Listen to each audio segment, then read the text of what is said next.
నమస్కారం. Big debate ప్రత్యేక చర్చ కార్యక్రమానికి స్వాగతం. అధికార పక్షం ప్రధాన ప్రతిపక్షం మధ్య ఈరోజు రాజకీయ హై డ్రామా నడిచింది.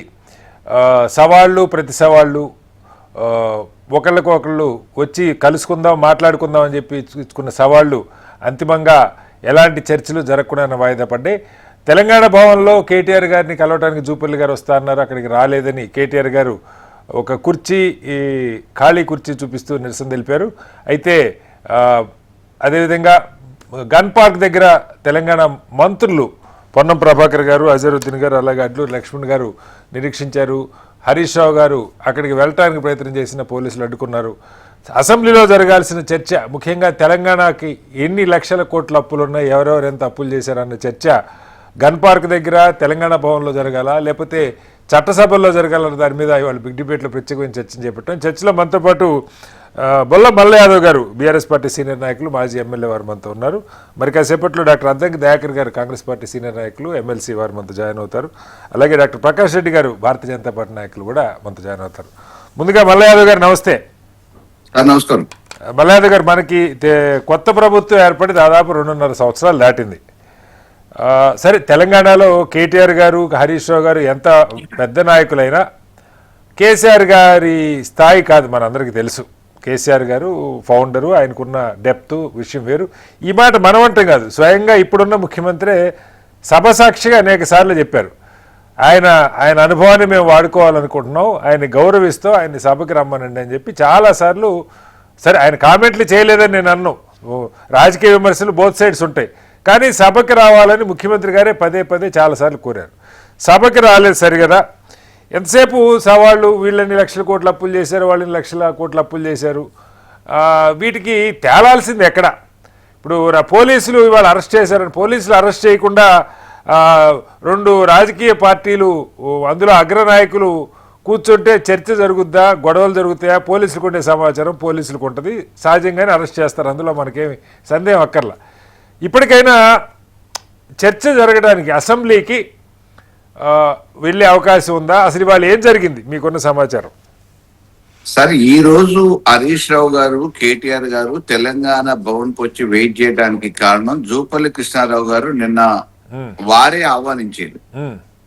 అప్పుల గురించి గాని, అవినీతి గురించి గాని మాట్లాడటానికి నేనే తెలంగాణ భవన్ కి రేపు ఉదయం 11 గంటలకు వస్తాను, కేటీఆర్ గారు, హరీష్ రావు గారు రావాలి అని చెప్పేసి ఆహ్వానించింది. వారి ఆహ్వానం మేరకే ఈ రోజు తెలంగాణ భవన్ కి మా నాయకులు చేరుకున్నారు. వస్తున్నారు అనే సమాచారం తెలుసుకున్న కార్యకర్తలు వచ్చారు. అక్కడ ఏమి ఆందోళన చేపట్టలేదు. ఆ తర్వాత వెనకడుగేసింది జూపల్లి కృష్ణారావు గారే. రాలేదు, సమయం అయిపోయిన తర్వాత అమరవీర స్తూపం దగ్గరికి రమ్మన్నారు, బయలుదేరిన వాళ్ళని అడ్డుకున్నది ఈ ప్రభుత్వంలో ఉన్న పోలీసు అధికారులు, వాళ్ళ ఆదేశాల మేరకే. మేమేమి గొడవ చేయడానికో దుమ్మి చేయడానికో పోవట్లేదు. లక్షలాది మందిని సమీకరించినప్పుడు కూడా సమావేశాల్ని, సభల్ని నిర్వహించగలిగినంత సామర్థ్యం ఉన్న తెలంగాణ ప్రభుత్వం, పోలీసు యంత్రాంగం, పారామిలిటరీలు ఉన్న తర్వాత 2 నాయకులు పోతే అధికారంలో ఉన్న ఆ నాయకులు సమాధానం చెప్తుంటే మేమేం దాడి చేయడానికి పోలేదు కదా, అక్కడ కంట్రోల్ చేయలేదు ఆ పోలీసు వాళ్ళు. ఎలక్ట్రానిక్ మీడియా ఉంటది, అయినా మేము పోతున్నది ఏంటి? వారికి ఏ సందేహాలు అయితే ఉన్నాయో ఆ సందేహాలని నివృత్తి చేయడానికి. పదే పదే పార్లమెంట్ లో కూడా మాట్లాడినప్పుడు, పార్లమెంట్ కి అత్యంత సన్నిహితంగా ఈ కాంగ్రెస్ ప్రభుత్వానికి, రేవంత్ రెడ్డి గారికి సన్నిహితంగా ఉండే రఘునందన్ రావు గారు పార్లమెంట్ లో వేసిన ప్రశ్నకు సమాధానంగా 2,80,00,000 మాత్రమే అప్పు ఉంది అని చెప్పి పార్లమెంట్ సాక్షిగా కాగ నివేదిక ప్రకారం చెప్పినప్పుడు అదే విషయాన్ని మళ్ళీ మీరు వక్రీకరించి చెప్పొద్దు అని చెప్పేసి మా కేటీఆర్ గారు చెప్పడం జరిగింది. దాని మీద ఏమన్నా మీకు నివృత్తి చేసుకోవాలనుకుంటే, అనుమానాలు ఉంటే దాని మీద మీరు ఒకవేళ జూపల్లి కృష్ణారావు గారు అన్నారు కాబట్టి దానికి సిద్ధమైన. మీకు ఇప్పటికీ కూడా ఒకవేళ ఇంకేదైనా వేరే ఎవరైనా రావాలనుకుంటే మా పార్టీ నుంచి మీరు చెప్పండి, ఎజెండా తయారు చేయండి, ఏ ఏ విషయాల మీద మాట్లాడాలనేది, దానికి ఎన్ని రోజులు టైం పడితే అన్ని రోజులకి కాలం కుదించకుండా, అడావుడి కాకుండా మీరు సమావేశం అసెంబ్లీలో పెడితే అసెంబ్లీలో పెట్టండి, ప్రెస్ క్లబ్ లో పెడితే ప్రెస్ క్లబ్ లో పెట్టండి, గాంధీ భవన్ లో పెడితే గాంధీ భవన్ లో పెట్టండి, లేదు అంటే మా తెలంగాణ భవన్ లో పెడతా అంటే మేము కూడా ఆహ్వానిస్తాం. నిజంగా ఈ విషయాలన్నీ కూడా ఈ రోజు మీరు చెప్తున్నది కరెక్టా, మేము చెప్తున్నది కరెక్టా, మీరు చేస్తున్న అవినీతి మీద మేము ఏదైతే అనేక సందర్భాలలో ఆరోపణలు చేస్తున్నామో ఆ ఆరోపణలు కూడా నివృత్తి చేయడానికి మేము సిద్ధంగా ఉన్నాం. మీరు సమావేశం పెట్టండి. Okay. మీ స్థాయికి తగ్గట్టు ఏ వ్యక్తులు కావాలని మీరు కోరుకుంటే ఆ వ్యక్తుల్ని మేము తీసుకొస్తాం. అలా ఎలా ఇప్పుడు మా అడగాలి సార్. వ్యక్తులకు తగ్గట్టు- కేటీఆర్ గారు ఇందాక కూడా మాట్లాడినట్టున్నారు. కేసీఆర్ గారు రావాలంటే రాహుల్ గాంధీ గారు రావాలి, రాహుల్ గాంధీ గారిని తీసుకురండి, కేసీఆర్ గారిని తీసుకొచ్చే విషయంలో నాది గ్యారంటీ అని కేటీఆర్ గారు అంటున్నారు. ఎలా? అంతే కదా, వారు కూడా హామీలు ఇచ్చారు కదా. రాహుల్ గాంధీ గారు కూడా ఎన్నికల సందర్భంగా ఇక్కడికి వచ్చి అనేక సందర్భాలలో ప్రియాంక గాంధీ, రాహుల్ గాంధీ కూడా వాగ్దానాలు ఇవ్వడం జరిగింది, డిక్లరేషన్లు చేయడం జరిగింది. వారికి కూడా బాధ్యత ఉంది కాబట్టి డెఫినెట్ గా వారు అఖిల భారత స్థాయిలో, అధ్యక్షుడి స్థాయిలో, లేకపోతే నాయకుడి స్థాయిలో వారు వచ్చి వాగ్దానాలు ఇచ్చారు కాబట్టి వారు వస్తే మా కేసీఆర్ గారు వస్తారు. మీకు కావాల్సింది సమాధానం అండి. ఓకే. మీకు కావాల్సిన సమాధానం సంతృప్తిగా ఇవ్వటానికి మా దగ్గర కృష్ణార్జున్ లాంటి హరీష్ రావు గారు, కేటీఆర్ రావు గారు ఉన్నారు. ఓకే. మీకు సమాధానం కావాలి, వ్యక్తులతో మీకెందుకు? అయితే ఇక్కడ ప్రశ్న మేము నివృత్తి ప్రశ్న ఏంటంటే చేయడానికి సార్, సిద్ధంగా ఉన్నాం. కాదు సార్, మీరు అన్నారు 2,80,000 కోట్ల అప్పని. మనందరికీ తెలుసు. అంటే ప్రభుత్వ గ్యారంటీతో బోర్డులు కానీ లేకపోతే కార్పొరేషన్లు కానీ ఇలాంటి ఏ చేసే అప్పులు కూడా ప్రభుత్వ అప్పులు కానీ ప్రభుత్వ షూరిటీతో, ఇప్పుడు ఆర్టీసీ పేరుతో చేసినా, మరొక సంస్థ పేరుతో చేసినా, ఏ కార్పొరేషన్ పేరుతో చేసినా కూడా అవన్నీ కూడా అప్పులుగానే పరిగణించబడతాయి అన్నది కేంద్ర ప్రభుత్వం ఇచ్చినటువంటి కొన్ని గైడ్ లైన్స్. అవి కూడా పరిగణించి ఇప్పుడు ఎఫ్ఆర్బిఎం పరిధిలోకి వాటిని కూడా తీసుకొని అప్పుగా లెక్కేస్తున్న సంగతి మనకు తెలుసు. అవన్నీ కలిపే 2,80,000 కోట్ల, లేదంటే కేవలం ప్రభుత్వం చేసిన అప్పే, ప్రత్యక్షంగా చేసిన అప్పే 2,80,000 కోట్ల? తెలంగాణ ప్రభుత్వానికి గత 10 సంవత్సరాల క్రితం 10 సంవత్సరాల వరకు జరిగిన అప్పు ఏంటి అనేది వారి సభ్యుడే రఘునందన్ రావు గారు అడిగిన ప్రశ్నకు సమాధానంగా బీజేపీ నాయకులు ఇచ్చింది. సో మేమేమంటున్నాము, అవన్నీ కల్పించిందా లేదా అనేది కూడా మేము ఎక్స్ప్లెయిన్ చేస్తాం. ఓకే. మీరనే కార్పొరేషన్ పద్దులు గాని, ఇంకో పద్దులు గాని ఇవన్నీ కలిపే మీరు 4 లక్షల కోట్ల అప్పు తీసుకొచ్చిరండి. అది బహిరంగ రహస్యం. రేవంత్ రెడ్డి గారే చెప్పారు. ఏం చేసిరు? అందరూ పోటీలు పెట్టిరు, ఫుట్బాల్ ఆడిరు. 200 కోట్లు పెట్టి ఇల్లు కట్టుకున్నాడు, హెలికాప్టర్ కొంటా అంటున్నాడు, కొన్నాడు, కిరాయికి చూస్తున్నాడు. మరి ఈ ఇక్కడ ఇచ్చిన హామీలు ఎటుపోయినాయి? మేము 2,80,000 కోట్ల రూపాయలు తీసుకొచ్చిన ఏదైతే ఉందో ప్రాజెక్టులు, కాళేశ్వరం కళ్ళ ముందు అవపడుతుంది, రైతు బంధు ఇచ్చినాం, సంక్షేమ కార్యక్రమాలు చేసినాం, వీటికి లెక్కలు అన్నిటికి కూడా జవాబుదారీ ఉంది. నయా పైసతో సహా లెక్క చెప్పడానికి మేము సిద్ధంగా ఉన్నాం. 4 లక్షల కోట్లకు మీరు కూడా లెక్క చెప్పాలి. Right sir. గురుకుల్ టెండర్లు గాని పౌర సరఫరా శాఖలో జరిగిన అవినీతి కుంభకోణం గురించి గాని, అదే రకంగా కాంట్రాక్టర్ల కమిషన్ 20% చొప్పున గాని, మేము రైతు బంధు కోసం పెట్టిన పైసలు, మీరు కాంట్రాక్టర్లకు ఇచ్చిన పైసల గురించి గాని, అన్నిటి గురించి వివరంగా మాట్లాడదాం. 15 రోజులు గాని. రైట్. మనతో అద్దంకి దయాకర్ గారు, డాక్టర్ అద్దంకి దయాకర్ గారు, కాంగ్రెస్ పార్టీ సీనియర్ నాయకులు, ఎమ్మెల్సీ జాయిన్ అయ్యారు. దయాకర్ గారు నమస్కారం. నమస్తే. దయాకర్ గారు, మీరు రాకముందు ఇప్పుడే మల్ల యాదవ్ గారితో చర్చిస్తా ఉన్నాం. సరే, ఇవాళంతా హాట్గా నడిచింది బయట. అట్లీస్ట్ నా డిబేట్లో అన్న అసెంబ్లీకి కేసీఆర్ గారు వస్తారా, లేకపోతే అక్కడ లోతైన చర్చ జరుగుద్దా మనకు తెలియదు, కానీ ప్రజలకి కొంత క్లారిటీ కావాల్సిన అవసరం ఉంది. సరే, రాజకీయం, మీరు గన్ పార్క్ దగ్గర ఉండటం, వాళ్ళు బయలుదేరటం, పోలీసులు అరెస్ట్ చేయటం, లేదంటే కేటీఆర్ గారు భవన్లో, తెలంగాణ భవన్లో వెయిట్ చేయటం, జూపల్లి గారు రాకపోవటం, ఇవన్నీ రాజకీయం మనందరికీ తెలుసు. బట్ విషయం ఏంటంటే, మీరు చెప్పడమేమో, జూపల్లి గారు కూడా ఇందాక కూడా చెప్పింది, 7.4 లక్షల కోట్లు ఈ ప్రభుత్వం, బీఆర్ఎస్ ప్రభుత్వం గత 10 ఏళ్లలో అప్పు చేసిందని వాళ్ళు చెప్తా ఉన్నారు. సారీ, కాంగ్రెస్ నాయకత్వం, మంత్రులు చెప్తా ఉన్నారు. బీఆర్ఎస్ పార్టీ చెప్తున్నది కేసీఆర్ గారు ఉన్న 10 ఏళ్లలో చేసిన అప్పు 2,80,000 కోట్లు మాత్రమే. అలాగే పోనీ కార్పొరేషన్ల పేరుతో మరొకటి ఏమన్నా తెచ్చినవి ఉన్నా అవన్నీ కూడా మేము చర్చించడానికి సిద్ధంగా ఉన్నాం. మీరు ఎక్కడికి రమ్మంటే, గాంధీ భవన, తెలంగాణ భవన, అసెంబ్లీనా, సోమాజిగూడ ప్రెస్ క్లబ్బా, ఎక్కడికి రమ్మంటే అక్కడికి వస్తాం. వారు రమ్మని సవాలు విసిరేది వాళ్ళే, పారిపోయేది వాళ్ళే అని వాళ్ళు చెప్తా ఉన్నారు. ఏంటంటే అసలు మీరు కూడా ఇవాళ కేసీఆర్ గారికి ఫోన్ చేసి కూడా ఆయన రిక్వెస్ట్ చేయడానికి ట్రై చేశారని కూడా ఒక వార్త వచ్చింది, అసెంబ్లీకి ఆయన రావాలని. సరే, కోరుకోవట్లో తప్పు లేదు, ఆయన వస్తారా మనకు తెలియదు, కానీ ఏంటి ప్రభుత్వం లోతుగా దీని మీద చర్చకి బయట జరగాలని మేము ఎవరో కోరుకోం, కానీ అది రాజకీయ హడావిడి జరగాల్సింది చట్టసభలో. ఆ చట్టసభలో అయినా సరే లోతుగా వాళ్ళు కూడా వాళ్ళ సభ పెట్టండి, మేము వస్తామని చెప్పి ఉన్నారు.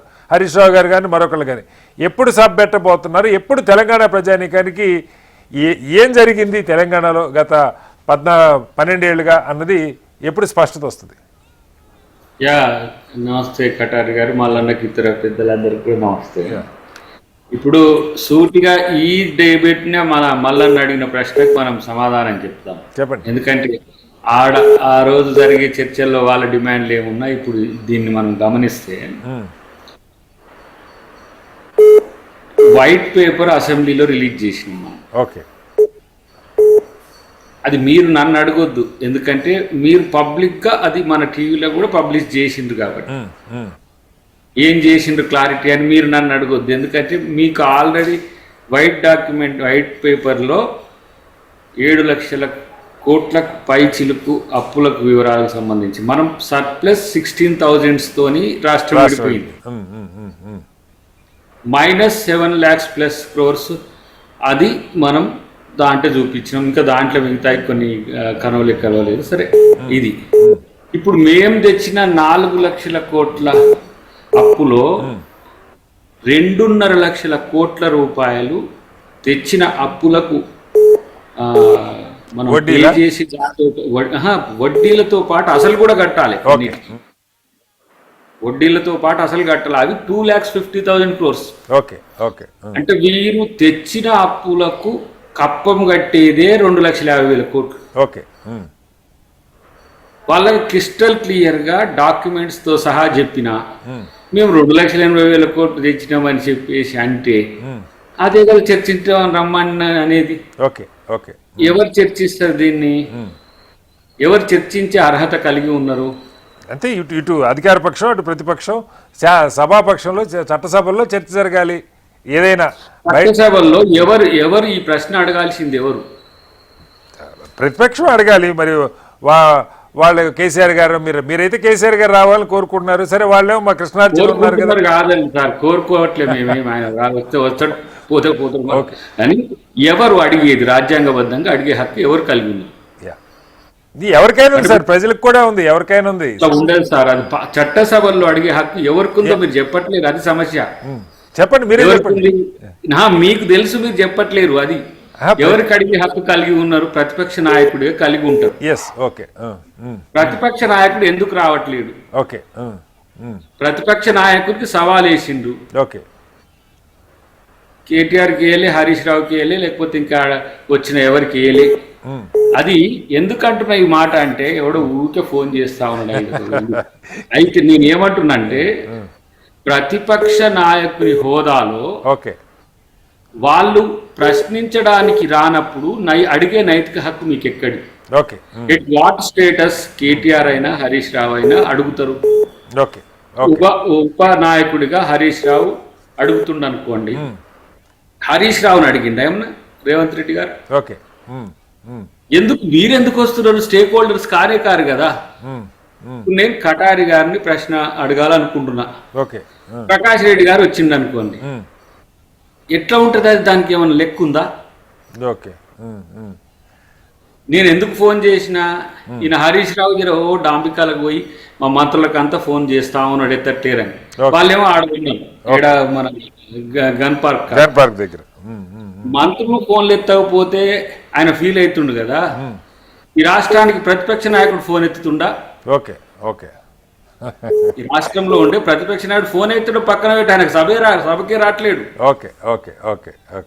కాబట్టి ఇలాంటి పరిస్థితుల్లో మీకు ఎవరైనా చెప్పగలరు, ముఖ్యమంత్రి అయినా. మీరనేది కాదు దయాకర్ గారు, మీరనేది మీ ప్రభుత్వ హయాంలో మీరు ఓపెన్ గా చెప్తున్నారు.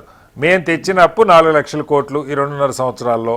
దానిలో 2.5 లక్షల కోట్లు గత ప్రభుత్వం చేసిన అప్పులు అసలు వడ్డీ కలిపి కట్టాం. అంతే కదా మీ వెర్షను? దానికి తోడు ఎన్ని చేసినాం అనేది కూడా చెప్పగలను. మేజర్ స్టేక్ ఎవరుండ్రు? మేజర్ స్టేక్ ఏమున్నది? కాళేశ్వరం కనబడుతుంది అని అంటుండు మనోడు. కాళేశ్వరం కనబడుతుందట ఉత్సవ విగ్రహంలో, సుక్క నీళ్లు రావట్లేదు దాంట్లోకి వెళ్ళి. అంటే నిరర్ధకమైన ఆస్తుల కింద పడి ఉన్నది అది.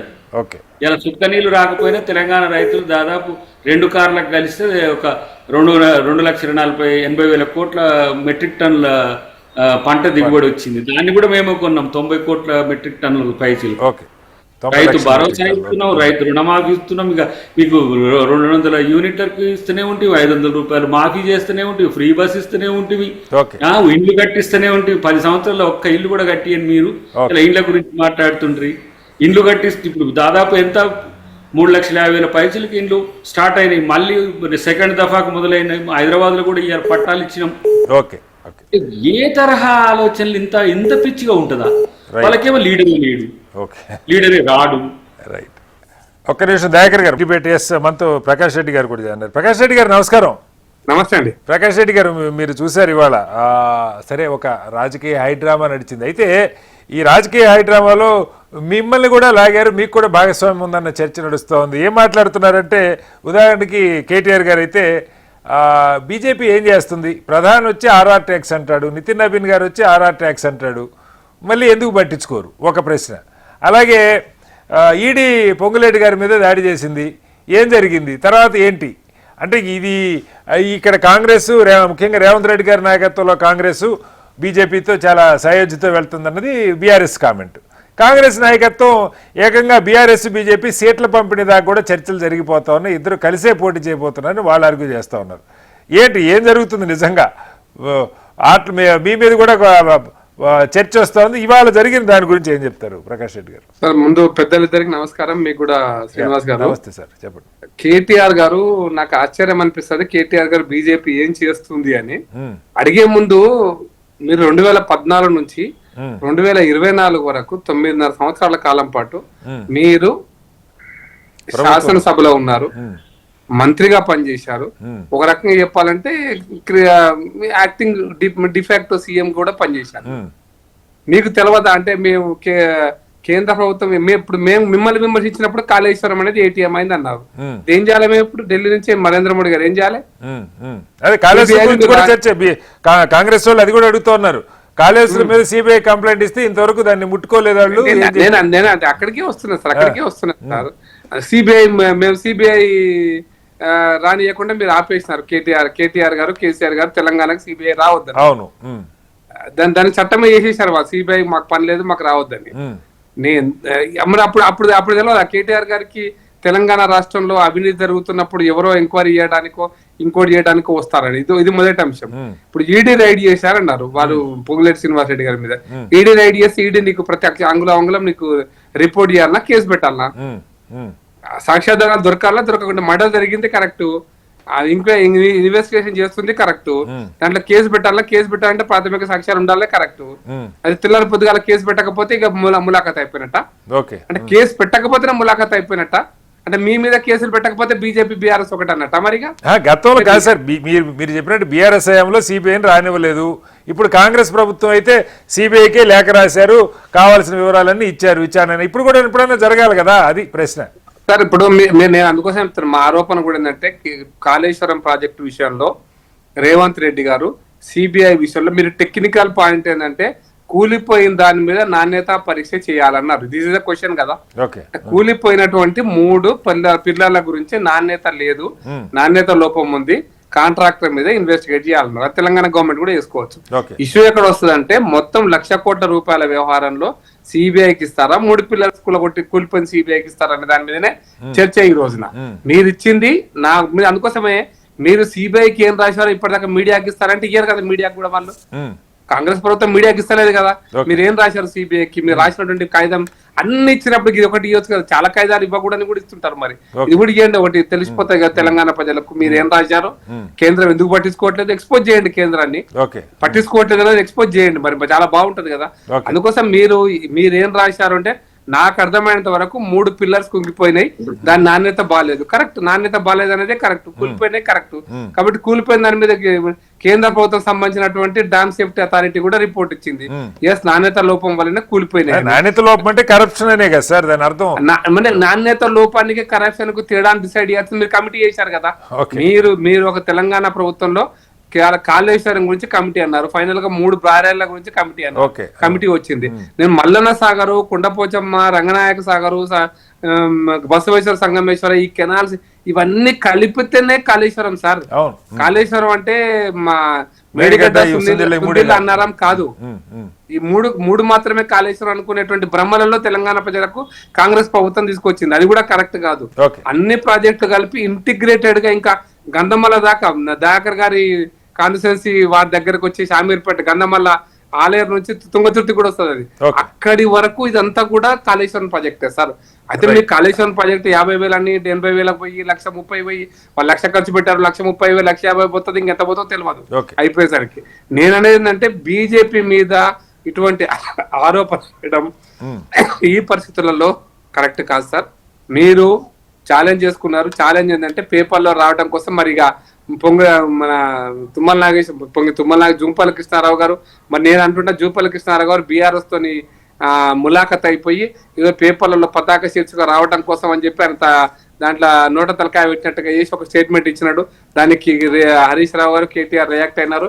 అంతా కూడా ఈరోజు అంతా ఫుల్ హై డ్రామా, టీవీలో డిబేట్ డిస్కషన్. ఒకటి చెప్పండి సార్, ఎందుకంటే మీరు కిషన్ రెడ్డి గారు ఎమ్మెల్యేగా ఉన్నప్పటి నుంచి మీరు అసెంబ్లీలో ఏం జరుగుతుంది ఇవన్నీ చాలా డీప్ గా ఫాలో అవుతూ ఉంటారు, ఇంకా బహుశా అంతకు ముందు నుంచి కూడా. ఇక్కడ అప్పుల గురించి ప్రధానంగా చర్చ గత ప్రభుత్వ హయాంలో ఎంత అప్పులు తెచ్చారు, దానిలో సరే వాళ్ళు ఒక శ్వేతపత్రం రిలీజ్ చేసి ఉండొచ్చు, లేదా వీళ్ళు ఇంకోటి చెప్తూ ఉండొచ్చు, కాగ్ నివేదిక ఒకటి ఉండొచ్చు. వాస్తవం ఏంటి? ఇప్పుడు ప్రస్తుత ప్రభుత్వం చెప్తుందేమో గత ప్రభుత్వ హయాంలో 7.4 లక్షల కోట్లు వాళ్ళు అప్పులు తెచ్చారని వాళ్ళు చెప్తున్నారు. వీళ్ళేమో కాదు, రఘునందనరావు గారు రాసిన లేఖ పార్లమెంటే సమాధానం ఇచ్చింది, మొత్తం మేము తెచ్చిన అప్పులు 2,80,000 కోట్లని వాళ్ళు చెప్తూ ఉన్నారు. కేసీఆర్ గారు సభకు రారు, ఏం చెప్తారు? సార్ మల్లయ్య యాదవ్ గారు, పెద్దలు మల్లయ్య యాదవ్ గారు శాసనసభలో 5 సంవత్సరాలు ఉన్నారు. అవును. మన పెద్ద సారు ఇప్పుడు ఎమ్మెల్సీగా ఉన్నాడు, విప్ కూడా ఉన్నారు సార్, దయాకర్ గారు, అద్దంకి దయాకర్ గారు. ఇప్పుడు నేను ప్రశ్న ఎక్కడ వస్తుంది అంటే సార్, శాసనసభలో ఈ ప్రభుత్వం వచ్చిన తర్వాత మొదటిసారిగా శాసనసభలో తెలంగాణ ప్రభుత్వం యొక్క ఆర్థిక పరిస్థితి మీద ఒక వైట్ పేపర్ అనేది పెట్టినారు సార్, ఒక డాక్యుమెంట్ పెట్టినారు. ఆ డాక్యుమెంట్ అనేది మీకు నాకు దేశంలో పార్లమెంటరీ వ్యవస్థ అర్థమైన వాళ్ళకి ఎవరికి కూడా ఆ డాక్యుమెంట్ లో తప్పులు రాయారు సార్. ఎందుకు రాయారు అంటే రాస్తే అది ప్రివిలేజ్ కింద వస్తుంది సార్. శాసనసభ ప్రివిలేజ్ నోటీస్ కూడా ఇవ్వకపోతే దాంట్లో తప్పే ఉంటే రాష్ట్ర ప్రతిపక్షం గానీ ఏ ఒక్క సభ్యుడు కూడా ప్రివిలేజ్ నోటీస్ సభకు తప్పుడు సమాచారం ఇచ్చినందుకు ఇప్పుడు నిన్న మనం అంటున్నా కదా సార్, రాజ్నాథ్ సింగ్ సమాచారం జరుగుతుంది. ఇటువంటి ప్రతి ఇష్యూ మీద కూడా తప్పుడు సమాచారం కనుక ఇస్తే మీరు ప్రివిలేజ్ నోటీస్ ఇవ్వచ్చు సార్. ఎందుకు ఇవ్వలేదు సార్ ప్రతిపక్ష పార్టీగా? తప్పుడు సమాచారం అప్పుడు ఎంత రాశారో అవే అప్పులు సార్. తెలంగాణ శ్వేతపత్రంలో ఏం రాశారో అవే అప్పులు. మరి అప్పుల విషయంలో అప్పుడు తక్కువ చేశారు, అప్పుడు ఎక్కువ చూపించారు, ఇప్పుడు తక్కువ ఉందని చెప్పడం అనేటువంటి దాని లాజిక్ లో. అయితే రఘునందన్ రావు గారు అడిగిన ప్రశ్న ఏంటంటే తెలంగాణ ప్రభుత్వం అని చెప్పారు, ప్రభుత్వంలో బడ్జెటరీ అప్పులు ఉన్నాయి. ఈ ప్రభుత్వం గత ప్రభుత్వం 3 రకాల అప్పులు చేసింది. బడ్జెటరీ అప్పులు ఉన్నాయి, బడ్జెటేతర అప్పులు కూడా ఉన్నాయి. ఇప్పుడు కాళేశ్వరం గానీ ఈవెన్ మిషన్ భగీరథ కూడా బడ్జెటేతర అప్పులు సార్. ఇవి కాకుండా ఇప్పుడు సివిల్ సప్లైస్ ఉంది, డిస్కామ్స్, ఇవన్నీ ఈ కార్పొరేషన్ తక్కువేం లేవు సార్, తక్కువేం లేవు. అవన్నీ కలిపితే 8 లక్షలు. అదే సివిల్ సప్లైస్ కార్పొరేషన్ అప్పు ఉంది, అది ఎవరు కడతారు? సివిల్ సప్లైస్ కార్పొరేషన్ అంటే రాష్ట్ర ప్రభుత్వం కాదా? ఇవన్నీ ప్రభుత్వ గ్యారంటీ మీద అప్పులు ఇస్తారు ఎవరు ఇచ్చినా. ఇవి గ్యారంటీ ఒకటే కాదు సార్, ప్రభుత్వ గ్యారంటీ ఒకటే కాదు. ప్రభుత్వం ఎక్కడానికి సివిల్ సప్లైస్ వేరే ఆదాయం ఎక్కడ ఉంది? అంతే కదా, ఆదాయం ఉంటే కడతారు సార్. ఏదైనా ఇప్పుడు కార్పొరేషన్ ఉంది, ప్రత్యేక కార్పొరేషన్, వాళ్ళ వ్యాపారం వాళ్ళు చేసుకొని కడతారనేది లేదు సార్ ఇక్కడ. కాబట్టి ప్రభుత్వమే కట్టాలి. అట్లీస్ట్ డిస్కామ్లలో ప్రజల మీద భారం మోపి ఒక యూనిట్ రూపాయి పెంచేసి ఆ డబ్బులతో కట్టొచ్చేమో కానీ సివిల్ సప్లైస్ కి ఎట్లా కడతారు? అట్లాంటి కార్పొరేషన్స్ అన్ని కూడా ఇప్పుడు ఎన్సీఎం లో గొర్రెల పంపకం ఉంది, అది అప్పులే కదా, అది వేరే కాదు కదా. అట్లా ఇప్పుడు మీకు మీకు ఇంకా ఇంట్రెస్టింగ్ సార్, అడుకోతోటి ఒక 8,000 కోట్ల 10,000 కోట్ల తీసుకొచ్చి గోడౌన్స్ మేము కట్టించినామని క్లెయిమ్ చేసుకున్నారు తెలంగాణ ప్రభుత్వం. అడుకో నుంచి అప్పు తీసుకొచ్చింది. గోడౌన్స్ అనేది వేర్ హౌసింగ్ కార్పొరేషన్, అది కార్పొరేషన్ కావచ్చు, దానికి రెంట్ కి ఇస్తారే కావచ్చు, కానీ కట్టేది రాష్ట్ర ప్రభుత్వం. మళ్ళీ గ్యారెంటర్ ఒకటే కాదు, దానికి రెంట్కు లేకపోతే అది రెంట్కు ఇవ్వకపోతే కట్టాల్సింది కార్పొరేషన్ రాష్ట్ర ప్రభుత్వం. పరోక్షంగా ప్రత్యక్షంగా చేసినటువంటి మొత్తం అప్పుల సంఖ్య అప్పుడు శ్వేతపత్రంలో చెప్పారు. కాబట్టి శాసనసభలో ఎవరు ఏం చెప్పాలి అని అంటే, మీరు తప్పు కనుక సమాచారం ఇచ్చింటే అప్పుడే మీరు ప్రివిలేజ్ నోటీస్ ఇవ్వచ్చు. తప్పుడు సమాచారం ఇచ్చినందుకు ఆ మంత్రి గారిని అక్కడే నిలదీయవచ్చు. కానీ దురదృష్టం ఏంటంటే సమాచారం కరెక్ట్ కాబట్టి ఇవ్వలేదు. రఘునందన్ అడిగిన ప్రశ్న మీకు ఇంత గతంలో కూడా ఒక చిన్న ఇంట్రెస్టింగ్ ప్రశ్న వచ్చింది సార్. కేసీఆర్ అప్పుడు టీఆర్ఎస్ వాళ్ళు బాగా అది చేసుకున్నారు. ఇప్పుడు కాళేశ్వరంలో అవినీతి జరిగిందని ప్రశ్న అడిగారు, పార్లమెంట్ లో అడిగారు. అడిగితే సమాధానం ఏంటంటే, మేము 1 రూపాయి కూడా కాళేశ్వరం ప్రాజెక్టు కేంద్రం నుంచి నిధులు ఇవ్వలేదు కాబట్టి మాకు దానికి సంబంధం లేదని రాసింది మొదలు. రెండో పాయింట్ ఏం రాశారంటే, కాళేశ్వరంలో అవినీతి జరిగినట్టుగా మాకు రాష్ట్ర ప్రభుత్వం నుంచి ఎటువంటి సమాచారం రాలేదు అన్నది. ఇక మేము క్లీన్ కదా, చూసారు కదా, కేంద్ర పార్లమెంట్ లో చెప్పేశారు కదా సార్. పార్లమెంట్ లో గానీ శాసనసభలో గానీ సమాధానాలు చెప్పేటప్పుడు మంత్రులు 1కి 10 సార్లు 20 సార్లు చదువుకొని జాగ్రత్తగా సమాధానం చెప్తారన్నటువంటి అవగాహన కనుక ఉంటే ఇట్లా మాట్లాడారనేది నా అభిప్రాయం. రైట్ సార్, మళ్ళీ వస్తాను. మలయాళ గారు, మీరు విన్నారు ఇప్పుడు శ్వేతపత్రం. నిజంగానే ఈ ప్రభుత్వం వచ్చినప్పుడే చాలా కామెంట్లు. రేవంత్ రెడ్డి గారు అక్కడేదో లంకి బెందులు లేదనుకుంటే మొత్తం ఖాళీ ఉంది, ఏమి లేదు, మొత్తం గీరేసి వెళ్ళిపోయారు, ఈ మాటలు మాట్లాడారు. తర్వాత చర్చ వచ్చినప్పుడు శ్వేతపత్రం రిలీజ్ చేశారు. ఈ సభా హక్కుల ఉల్లంఘన, సభని తప్పుదారి పట్టించారన్న ఒక క్వశ్చన్ ఎందుకు రైజ్ చేయలేదు, ఎందుకు కంప్లైంట్ చేయలేదు అన్నది ఒక అంశం. రెండవది, సరే అది పక్కకు పెడితే ఇప్పుడు అప్పులు తెచ్చారు, దేశంలో కోట్ల రూపాయలు అప్పులు తెస్తూ ఉన్నారు, రాష్ట్రాల్లో తెస్తూ ఉన్నారు. దేశంలో అప్పు దేని రాష్ట్రం లేదు, దేశమే లేదు. అయితే వీటిని దేనికి వాడారు, ఏ రకంగా ఖర్చు పెడతా ఉన్నారు అన్నది ప్రజలు వాస్తవంగా కోరుకునే చర్చ. ఇవాళ కాంగ్రెస్ ప్రభుత్వం 4 లక్షల కోట్లు అప్పు తెచ్చానని చెప్తుంది. వారు కొన్ని వివరాలు చెప్తున్నారు. మీరు ఎట్లయితే కాళేశ్వరం కనపట్లేదన్నారో 2.5 లక్షల కోట్లు మీరు తెచ్చిన అప్పులు, దానికి వడ్డీలు మిత్తిలు ఈ కడితే సరిపోయింది, మిగతా పథకాలు మిగతా అమలు చేస్తా ఉన్నాం అని చెప్తున్నారు. ఇదే కనీసం మీరు తెచ్చిన దానిలో ఏం జరిగింది, వీళ్ళు తెచ్చిన దానిలో ఏం జరిగింది? ఇది సభలో అథారిటేటివ్ పర్సన్ ఎవరంటే ఆబ్వియస్లీ కేసీఆర్ గారు. మిగతా వాళ్ళు మాట్లాడలేరని కాదు, సభా నాయకుడు, ప్రతిపక్ష నాయకుడు, గతంలో ముఖ్యమంత్రిగా చేసిన ఆయన, ప్రతి అంశం మీద పట్టున్న ఆయన.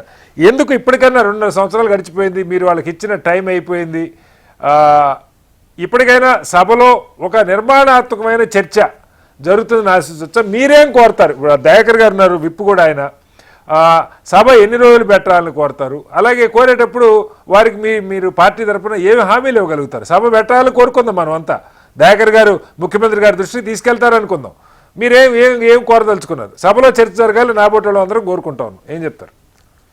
సార్, ఇప్పుడు ఈ 2-3 రోజుల నుంచి జరుగుతున్న దాంట్లో ముఖ్యమంత్రి గారు సభ పెట్టి అప్పుడు మొత్తం పోయిన ప్రభుత్వమే చేసిందని వక్రీకరించే ప్రయత్నం చేసినప్పుడు మా కేటీఆర్ గారు వర్కింగ్ ప్రెసిడెంట్ హోదాలో ప్రెస్ మీట్ పెట్టి కాదు, పార్లమెంట్ సాక్షిగా కాగ్ నివేదికల ప్రకారం అప్పు ఇంతే అనే విషయాన్ని చెప్పడం జరిగింది.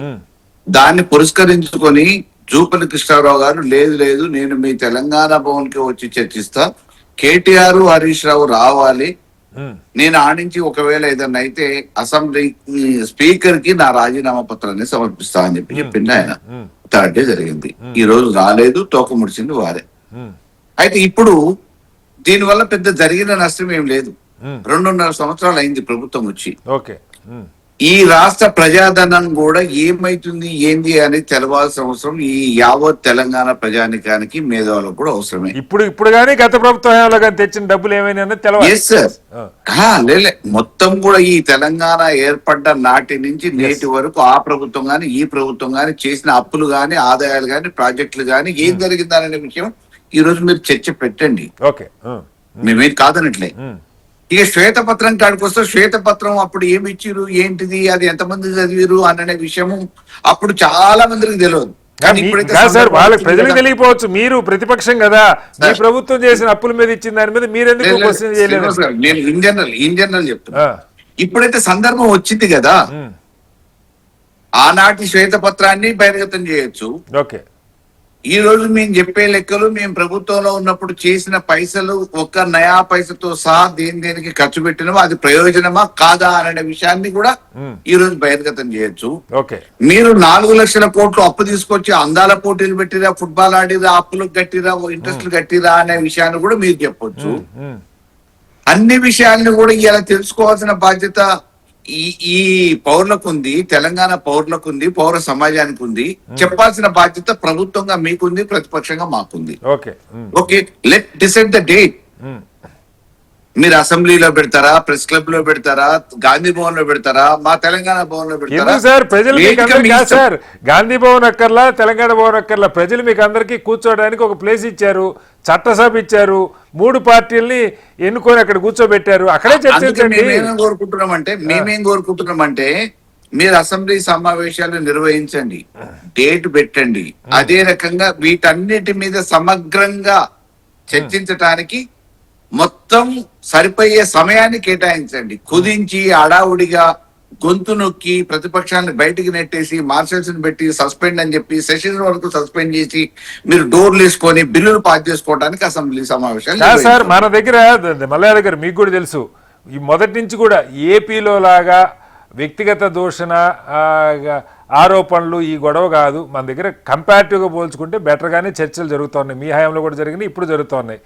మరింత బలంగా, మరింత ప్రజారంజకంగా, అంటే ప్రజలు ఆసక్తిగా చూడాలి, నిజాలు తెలుసుకోవాలంటే ఒకవైపు కేసీఆర్ గారు, మరోవైపు రేవంత్ రెడ్డి గారు సభలో ఉండి ఈ అంశాల మీద లోతుగా వస్తే మరి ప్రజలకు కూడా మీరు అన్నట్టు శ్వేతపత్రం రిలీజ్ చేస్తే ప్రజలకు వెళ్ళిందా లేదా అన్న పాయింట్ మీరు అన్నారు. వీళ్ళిద్దరు కూర్చొని మాట్లాడమని ప్రజల్లో గ్యారంటీ వెళ్తుంది. ప్రభుత్వం చొరవ తీసుకొని ఈ సబ్జెక్టు మీద అసెంబ్లీ సమావేశాలు నిర్వహించమనండి. డెఫినెట్ గా పార్టీగా మేము బతిలాడైనా కేసీఆర్ గారిని తీసుకొస్తాం. డేట్ పెట్టమనండి. రైట్. దయాకర్ గారు, మీరు విన్నారు, మల్లయాదవ్ గారు తీసుకొస్తా అన్నారు. నిజంగా ఇది బీఆర్ఎస్ కోసం కాదు, కాంగ్రెస్ కోసం కాదు సార్. తెలంగాణ ప్రజానీకానికి ఎవరు ఎంత తెచ్చారు, ఏ రకంగా ఖర్చు పెట్టారు, అందులో నిర్మాణాత్మకమైన ఇదేనా అప్పు చేసి పప్పు కూడా, లేకపోతే ఇప్పుడు వారు అన్నారు మీ హయాంలో అందాల పోటీలు పెట్టారు, సరే వాళ్ళ హయాంలో ఆయన చేతికి ఎముకలేనట్టు ప్రతి ఒక్కరికి 1 2 కోట్లు ఇచ్చేశారని విమర్శలు ఉన్నాయి. ఏది పడితే అది ఇచ్చేశారు సినిమా యాక్టర్లకి, లేకపోతే క్రీడాకారులకి, రకరకాలుగా. ఇవన్నీ అంటే వాటిలో కొన్ని నిరుపయోగమైన ఖర్చు అయి ఉండొచ్చు. బట్ మేజర్ ఖర్చు పథకాలకు అమలు అవుతుందా, అసెట్ క్రియేషన్కి అవసరం అవుతుందా, ఏం జరుగుతుంది తెలుసుకోవాల్సిన అక్కరైతే ప్రజలకు ఉంది కదా, తెలపాల్సిన బాధ్యత మీకు ఉంది కదా, ఏం చెప్తారు? ఇప్పుడు ఈ ఛాలెంజ్ దేని సందర్భంగా వచ్చింది, దాని మూలం ఏంది, ఎప్పుడు ఆ స్టేట్మెంట్ ఇచ్చింది అనేది మీరు ఒకసారి గమనిస్తే, రైతు భరోసా మనం వేస్తున్న క్రమం ఎట్లా వేసుకోవాల్సి వస్తున్నది. ఒకసారి 9,600 కోట్లు 10,100 కోట్లు వేసుకునే స్థితిలో మనం 2,300 2,600 2,800 ఇట్లా వంతుల వారిగా వేయాల్సిన పరిస్థితి వస్తున్నప్పుడు వీళ్ళు మాట్లాడుతున్న తీరు ఎట్లున్నది. రైతులకు పైసలు వేస్తలేడు రేవంత్ రెడ్డి. ఇట్లనే మళ్ళీ మాట్లాడే అందాల పోటీలకు చేస్తుండు, లేకపోతే ఆడ హెలికాప్టర్లు కొంటుండు, ఈడ ఇది కొంటుండు, ఇది చేస్తుండు, ఇది వీళ్ళు చెప్తున్నది. ఆ సందర్భంగా ఒక్క రైతు కమ్యూనిటీకే పెరిఫెరల్ మొత్తం 4 లక్షల కోట్ల పైసలకు పెట్టినాము. దాదాపు 1,59,000 నుంచి 60,000 కోట్ల రూపాయలు నగదు నేరుగా ఏది రైతు రుణమాఫీ నుంచి పంట కొనుగోలు నుంచి మొదలు పెడితే భరోసా ఇవన్నీ వేసింది ఇది అని చెప్పుకుంటూ వచ్చి, నీ హయాంలో ఏం జరిగింది, ఇంత క్లిష్ట పరిస్థితుల్లో 6 గ్యారంటీల్లో ఎన్ని మేము అమలు చేస్తున్నామో లెక్కకు వస్తావా కేసీఆర్ అన్నాడు. కేసీఆర్ అంటే కేటీఆర్ అనుకొని కేటీఆర్ స్పందించింది. కేటీఆర్ కు స్పందించింది జూపల్లి గారు. మళ్ళీ జూపల్లి గారు ఇచ్చిన స్టేట్మెంట్ కు మా 3 మంత్రులు వచ్చిండ్రు. కానీ కేసీఆర్ రాలే, కేసీఆర్ లేడు. నేనేమంటున్నా హౌస్ లో కూడా ఇప్పుడు రేపు ఆగస్ట్ లో ఫస్ట్ వీక్ లేకపోతే second week third week house natural గా అది కమెన్స్ అయితే ఈ శ్వేతపత్రం అనేది రికార్డెడ్ డేటా. అది ఎప్పుడు కూడా అంటే మీకు మళ్ళా నాకు తెలియదు ఏం కాదు కదా. ఒక్కసారి వన్స్ రికార్డ్ అయిన తర్వాత దాన్ని డిలీట్ చేస్తేనే తప్పితే మీకు పదాలనే డిలీట్ చేయకపోతే అట్నే ఉంటాయి. అట్లాంటప్పుడు వైట్ పేపర్ రిలీజ్ చేస్తే వైట్ పేపర్ అక్కడ రిజిస్టర్డ్ రికార్డ్ ప్రభుత్వం సభకి ఇచ్చినటువంటి సమాచారం అంతే. అది ప్రజలకు ఇచ్చినట్టు సభకి ఇచ్చినమంటే అంతే. మీరు దాన్ని సభ ద్వారా ప్రజల ముందు నివేదించినాం. మీరు దాని మీద ఫెచ్ చేసుకోవచ్చు, అబద్ధాలు ఉంటే మా మీద షూ చేయొచ్చు, ప్రజాక్షేత్రంలో మమ్మల్ని విమర్శించవచ్చు. అయితే నేనెందుకు కడుతున్నా సార్ ఒక సంవత్సరానికి 76,000 కోట్ల రూపాయలు పిచ్చోన్నా? గత ప్రభుత్వం చేయకపోతే ఉగనాలను పిలిచి రావా నీకు నువ్వు ఇచ్చిన పైసలు ఇస్తున్నా. ఒక సంవత్సరానికి ఈ సంవత్సరం గతంలో 56,000 కోట్లు 60,000 కోట్లు ఇప్పుడు 76,000 కోట్లు. అంటే అక్యుములేటెడ్ డెట్ పెరుగుతున్నా కొద్దీ నేను 76,000 కోట్లు 2,24,000 కోట్లు రెవెన్యూ రిసీట్స్ ఉంటే 76,000 కోట్లు నేను వీళ్ళు తెచ్చిన అప్పులకు కట్టిన 2,50,000 కోట్లు అప్పులు తెచ్చి అప్పుకు కట్టిన. ఇది వాళ్ళు మాకు తెలియదు, మేము 2,50,000 కోట్లు చేసినాము. ఎవరికి చెప్తారు 7 లక్షల కోట్ల రూపాయల అప్పు గురించి? తప్పుడు ప్రచారం ఎందుకు చేస్తున్నారు? అందుకని ఒక లెక్క ఏదో తేలితే, మీరు చేసింది ఏందో మేము చేసింది ఏదో తేలితే, మేము ఇప్పుడు ఏం చేస్తున్నామో గతంలో మీరు ఏం చేసినో తేలితే గా చర్చకే రమ్మనేది. అప్పుడు చేసింది మరి ముఖ్యమంత్రి కేటీఆర్. అప్పుడు పోనీ హరీష్ రావా? ఓకే. అప్పుడు హెల్డ్ రెస్పాన్సిబుల్ ఒక ముఖ్యమంత్రి, మాజీ ముఖ్యమంత్రిని, ఇప్పుడు ఆయన మాజీ ముఖ్యమంత్రి అయి ఓడిపోయినా కూడా ఆయన అడగకపోతుంటుంది. ప్రతిపక్ష నేతగా ఉన్నాడు కాబట్టి, అంటే కేసీఆర్ వస్తేనే మీకు వెళ్తుందా రాజకీయం అంటే మరి ఎవరు చెప్పాలి ఇది? ఓకే. అంటే ఎవరి కాళ్ళు చదువుకొని వెళ్ళిపోతే, ఇక ముఖ్యమంత్రులు అయిన వాళ్ళందరూ చెప్పపెట్టకుంటే వెళ్ళిపోతే దానికి బాధ్యత ఎవరు వహించాలి? ఎస్, డెఫినెట్ గా బ్యాంకులకు కానీ, బ్యాంకులకు బడ్జెటేతర అప్పులకు, డిస్కమ్ లాంటి అప్పులకు కూడా మేమే బాధ్యత వహిస్తున్నాం. పరంపర కదా ప్రభుత్వం అంటే. కేసీఆర్ చేసినా మేము ఎందుకు కడుతున్నాం అంటే అది ప్రభుత్వం గతంలో చేసింది, అది దుబారా చేసింది, అదంతా పక్కన పెట్టండి. నేనేమంటున్నా, పోనీ నేను చేసిన అప్పులేందో నేను చెప్తా కదా. ఇప్పుడు నేను ప్రెస్ క్లబ్ లోనో, గన్ పార్క్ లోనో, లేకపోతే ఇంకో ప్లేస్ లోనో మీరు అన్నట్టు క్రోర్స్ ఆఫ్ రూపీస్ పెట్టి అసెంబ్లీ కట్టి ఒక్కొక్క సమావేశానికి ఒక రోజుకు ₹1,00,00,000 పైచిలకు ఖర్చు అయితే ఒక్కో రోజు. ఆథెంటిక్ గా డెమోక్రసీ టెంపుల్ అంటేనే మీకు అసెంబ్లీ కదా. అక్కడ చర్చించకుండా అక్కడికి రమ్మనం లేదు. నిజంగానే ఒకసారి ఆయన అన్నాడు, నేను ఫామ్ హౌస్ కు రమ్మన్నా వస్తా అన్నాడు. ఎందుకు? కమిట్మెంట్, కన్విక్షన్ కొరకు. ఇప్పుడు జూపల్లి గారు కూడా మీ బీఆర్ఎస్ భవన్ కైనా వస్తా అంటే ఇక ఒక 2-3 వేల మందిని తెచ్చుకుంటే, ఇప్పుడు ఆయన అక్కడికి వచ్చిండు అనుకోండి, లా అండ్ ఆర్డర్ ఇష్యూ అయింది అనుకోండి, ప్రభుత్వమే పంచాయతీని కొనసాగిస్తుందా? మన పవన్ కళ్యాణ్ వస్తేనే వద్దని చెప్పినాం. ఎందుకు? హాట్ గా ఉన్నప్పుడు మీరు ఇల్ ఇంటెన్షన్ తో కాకుండా ఉంటే, మీరు నిజంగానే చర్చకే ఉంటే డిఫరెంట్ గా ఉంటుండే వాళ్ళు. రెండోది నేను ఇంకో మాట చెప్తే, ఎందుకంటే రాజకీయాలు చేద్దాం, వాస్తవాలు తెలవాలి, అది సభ ద్వారా తెలవాలి. ఇప్పుడు మీరు ప్రెస్ మీట్ పెడితే మీరు రాస్తారు సార్, లేకపోతే మేము కొట్లాడితే రాస్తారు. ఇది రికార్డ్ ఏమైతుంది, పేపర్లలో అవుతుంది, కానీ హిస్టరీ అసెంబ్లీలో ఉంటది. దానికోసం ఇప్పుడు మనం ప్రయత్నం చేయాల్సిన అవసరం ఉంది. నేను కూడా ఎందుకు, వీళ్ళు రాజకీయాల కోసం చేస్తుండ్రు కాబట్టి నేను కూడా రాజకీయం కోసమే చేసిన అనుకోవచ్చు. అట్లన్నా కేసీఆర్ కు నేను నా జీవితంలో కేసీఆర్ కు ఫోన్ చేయలేదు ఎప్పుడు కూడా. ఎందుకు? ఇగో ఇట్లాంటి అలజడులు సృష్టించడం వల్ల వచ్చేది ఏంది? ఆయన వస్తే, మీరు వస్తే అని చెప్పిన. ఎందుకంటే కొంచెం రాజనీతిలో మనము ఏమంటాము, ఒక మెచ్యూరిటీ పెంచకుండా, నేను ఇంతకు ముందు చెప్పినట్టు బూతులు తిట్టుకోవడము, ఏదో సవాళ్ళు విసురుకోవడము, బస్తీ మీద ప్రజలకు ఉపయోగపడేది. ప్రజలకు అది అక్కర్లేదు. దాని కొరకు కాదు మనల్ని ఎన్నుకున్నది. మా బాగులు బాగు చేస్తే, మా బతుకులు బాగు చేస్తామన్న దగ్గర ఆ రెస్పాన్సిబిలిటీ తీసుకోవాల్సిన బాధ్యత కేసీఆర్ తీసుకుంటారు లేదో పక్కన పెట్టు. బీఆర్ఎస్ కూడా ఆ స్థాయి ఆలోచనలతో ఉండాలనేది మేము అంటున్నాం. నేను అన్ని లెక్కలు చెప్పగలుగుతా, చెప్తే చెవులకెళ్ళి రక్తం వచ్చుంటే ఒక్కొక్క దానికి ఒక్కొక్క నెలకు అవన్నీ నేను మొత్తం చెప్పడం కాదు.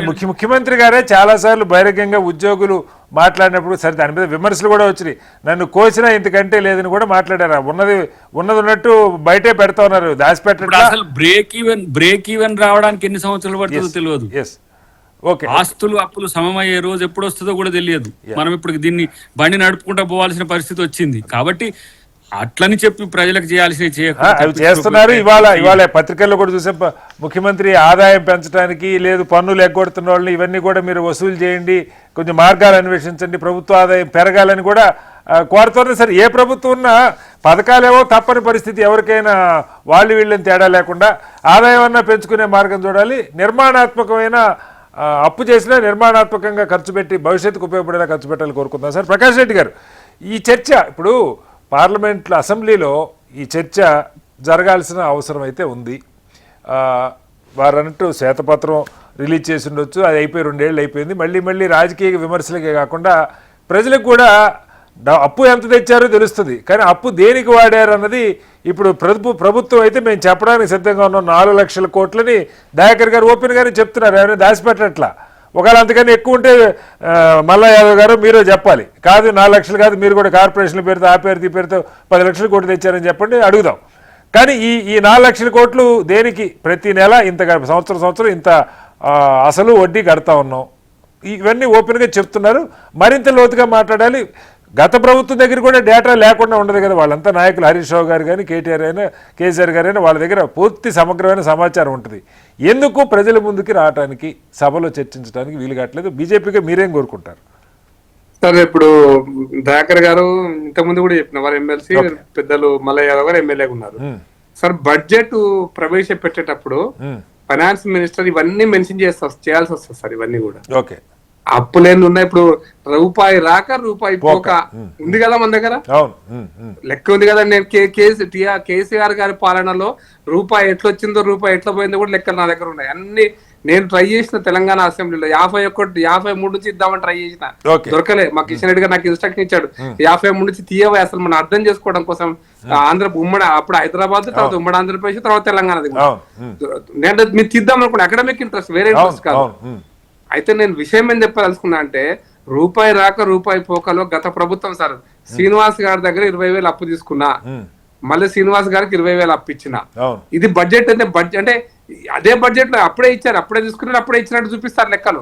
అంటే 2,50,000 బడ్జెట్ 2,70,000 అయిపోతుంది. తీసుకోవడం ఎందుకు, ఇవ్వడం అంటే ఈ లెక్కలు అర్థమైపోయింది బడ్జెట్ లో. ఇట్లాంటి బడ్జెట్లు తెలంగాణ ప్రభుత్వ ప్రజలను మోసం చేసింది గత ప్రభుత్వం. అయితే ఇప్పుడు కూడా బడ్జెట్ నడుస్తుంది కదా, ఇప్పుడు కూడా బడ్జెట్ లో కూడా సేమ్ అంటే ఇక మోరార్లెస్ అది మేమిద్దరం ఒకటే స్కూల్ చదువుకున్నాం అన్నట్టు ఉంది. గురువు గారి దగ్గర శిష్యుడే కదా రేవంత్ రెడ్డి గారు, అది వేరే విషయం. కానీ నేననే పాయింట్ ఏంటంటే సార్, ఇప్పుడు కూడా బడ్జెట్ జరుగుతున్నప్పుడు బడ్జెట్ లో కూడా థరో డిస్కషన్ జరగాలి సార్. నేను దయాకర్ గారు పెద్దలు ఇక్కడ ఉన్నారు కాబట్టి నేను థరోగానే ఒక విషయం చెప్పదలుచుకున్నాను సార్. ఇప్పుడు మనకు 24-25 పద్దులు ఉంటాయి సార్.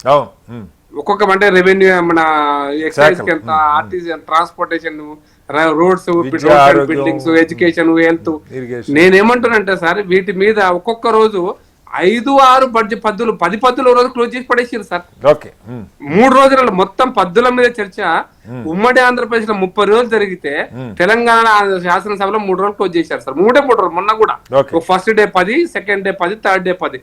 మనం అంటే ప్రతిపక్ష పార్టీలకు చెప్పడానికి అవకాశం ఇవ్వలేదు కాబట్టి నేనేమంటుంటే, నిజంగా శాసనసభలో వాస్తవాలు చర్చ జరగాలంటే శాసనసభ 10 రోజులు 5 రోజులు నడిపితే కాదు సార్. అంటే దాంట్లో రాజకీయ ప్రకటనలు అన్ని పక్కన పెడదాం. స్కూల్స్ ఉన్నాయి, బడ్జెట్, ఎడ్యుకేషన్ బడ్జెట్ ఉంది, యూనివర్సిటీస్ కి ఎంత ఇచ్చావు, ఎట్లా ఇచ్చావు, గత బడ్జెట్ ఏంది, ఈ సంవత్సరం ఏంది, ఇది దేనికి సరిపోతుంది, ఈ థరో డిస్కషన్ జరగాలి కదా. అసలు యూనివర్సిటీస్ బడ్జెట్ మీద ఎక్కడ డిస్కషన్ వచ్చిందా గత 2-3 సంవత్సరాలు? మీరు చెప్పేదేమో ఏ సంవత్సరం బడ్జెట్ లో ఆ సంవత్సరం మీరు చెప్పిన ఏం చేసామని. అసలు పెద్ద చర్చ జరుగుతుంది సార్ అప్పుల మీద. నేను అక్కడికి వస్తాను సార్, అది కూడా చెప్పారు సార్. ఇప్పుడు రాష్ట్ర ప్రభుత్వం రూపాయి రాక రూపాయి పోక దాంట్లో ఆ పుస్తకం పింక్ బుక్ ఉండేది, ఇప్పుడు తెల్ల బుక్ అయిపోయింది. ఆ బుక్ లో మొత్తం రాష్ట్ర ప్రభుత్వ బడ్జెట్ అప్పులన్నీ, బడ్జెటేతర అప్పులన్నీ, కార్పొరేషన్ అప్పులన్నీ, వాటికి వడ్డీ ఎంత కడుతున్నాం, ఇవన్నీ లెక్కలు ఉంటాయి సార్.